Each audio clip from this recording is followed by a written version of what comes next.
Assalamualaikum warahmatullahi wabarakatuh.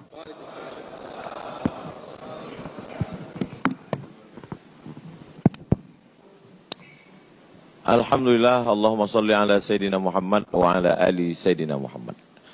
Kalau sudah pakai batik, jangan lagi pakai dasi. Kata Bang Rocky, ruangan ini cantik, bagus untuk resepsi.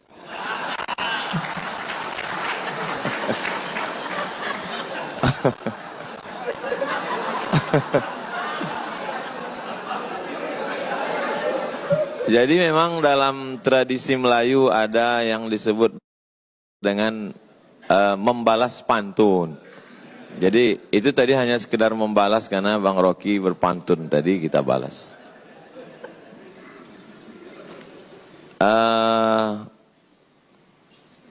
Sudah dibagi ini jatahnya, Bang Rocky menjelaskan dari aspek sains. Saya diminta menjelaskan dari aspek agama.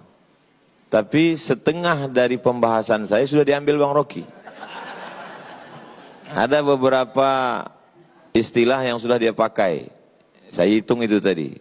Yaumil akhir, siratal mustaqim, inna rabbaka labil mirsad. Itu. Dalam hati saya, ini kalau lama sedikit habis bahan saya ini.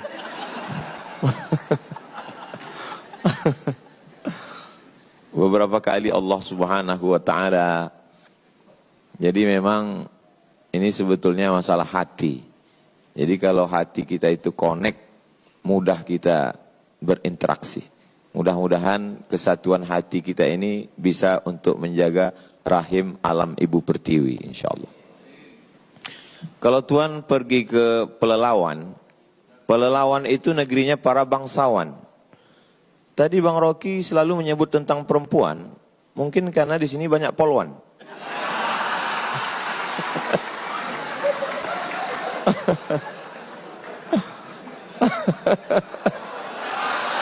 So sweet, so sweet.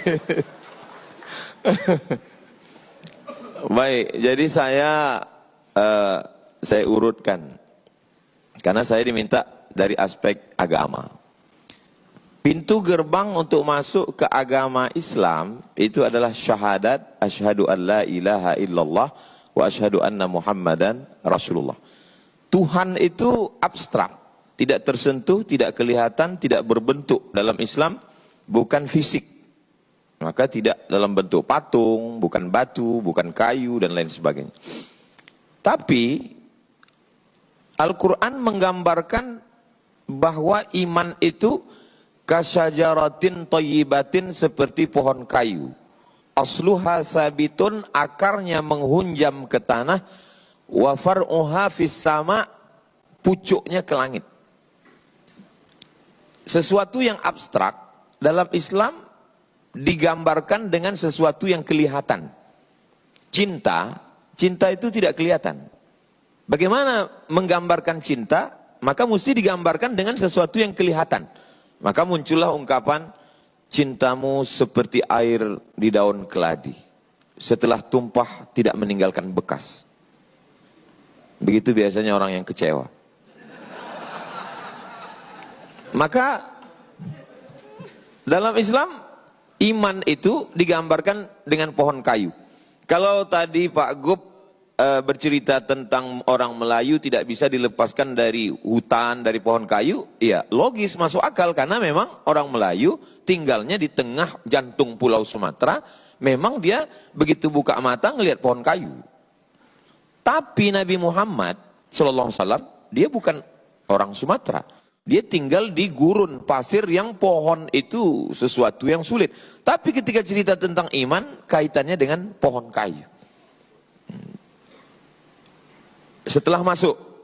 Setelah orang beriman, lalu kemudian bagaimana kondisi dia? Mathalul mu'min kamathalis syajar. Orang beriman itu seperti pohon kayu. Pohon kayu lagi. La yazalur rihu tumiluhu. Angin senantiasa membuat dia bergoncang. Jadi ketika orang sudah meyakini Tuhan, nanti akan ada goncangan-goncangan keimanan. Lagi-lagi dikaitkan dengan pohon kayu. Ketika pohon kayu sudah mulai berdiri, maka akan datang ada angin yang membuat dia bergoncang. Maka sabarlah seperti sabarnya pohon kayu. Lagi-lagi pohon kayu. Dari awal pohon kayu. Suasana hatinya setelah beriman seperti pohon kayu. Lalu kemudian dia mulai berbuat baik. Perbuatan baik apa yang bisa dia lakukan? Ma min muslimin yaghrisu gharsan yazra'u yazra'an. Kalau ada seorang beriman yang menanam tanaman. Dia tidak sebut tentang sholat, zakat, puasa, haji. Itu ritual. Tapi ada satu amal, menanam pohon kayu, kata Nabi. Ma min muslimin yaghrisu gharsan yazra'u zar'an fayakuluhu tayrun. Kalau ada orang beriman menanam pohon kayu, lalu kemudian tanamannya itu dimakan oleh tayrun, burung. Bahimatun, hewan. Insanun, manusia. Illa kanat lahu bihi sadaqah. Maka itu sebagai sadaqah. Makanya orang disuruh menanam pohon kayu depan rumah supaya apa? Supaya ada sedekah. Sekarang kita pergi ke rumah orang, lalu kita lihat di ruang tamunya ada pohon kayu. Tapi ternyata setelah kita dekati rupanya pohon plastik. Itu bedanya di Mapolda. Ternyata pohonnya asli semua. Makanya ada ungkapan hijau rumput di rumah lebih hijau rumput sintetis. Berubahnya di rumput sintetis. Karena tidak pernah kering dia. Memang sekarang semua penuh dengan kepalsuan. Yang asli itu hanya di Mapolda. Lalu kemudian bagaimana dengan dosa? Dosa itu adalah judi dan seterusnya. Tapi orang lupa. Nabi mengatakan, man qata'a sidratan, siapa yang memotong satu batang pohon sidir. Pohon sidir biasanya tumbuh di tengah gurun pasir, ada unta yang bernaung di bawah, orang musafir dia berhenti sejenak. Siapa yang memotong sebatang pohon sidir, sawwaballahu ra'sahu finnar, maka kepalanya nanti akan disungkurkan ke dalam api neraka. Makanya saya Bang Rocky, sejak dari musim-musim asap dulu, karhutlah, kebakaran hutan dan lahan, tidak pernah sekalipun mau diminta jadi imam sholat istisqa minta hujan. Enggak pernah sekalipun. Kenapa saya tidak mau? Karena yang membakar itu ikut sholat. Jadi bagi mereka kejahatan itu adalah kejahatan ritual. Padahal kejahatan yang lebih fatal adalah membakar hutan, itu kejahatan yang luar biasa. Misalnya saya mau jadi imam sholat istisqa. Pas giliran hujannya nggak turun, yang disalahkan imam. Padahal makmumnya itu salah semua. Alhamdulillah sejak Kapoldanya pencinta pohon-pohonan, ini sudah hujan tidak berhenti turun. Alhamdulillah. Beliau ini Kapolda, ketua polisi dakwah. Lalu kemudian bagaimana dengan pahala? Pahala itu adalah sholat, puasa, haji, zikir, baca Quran, ritual. Ada sisi lain tentang pahala.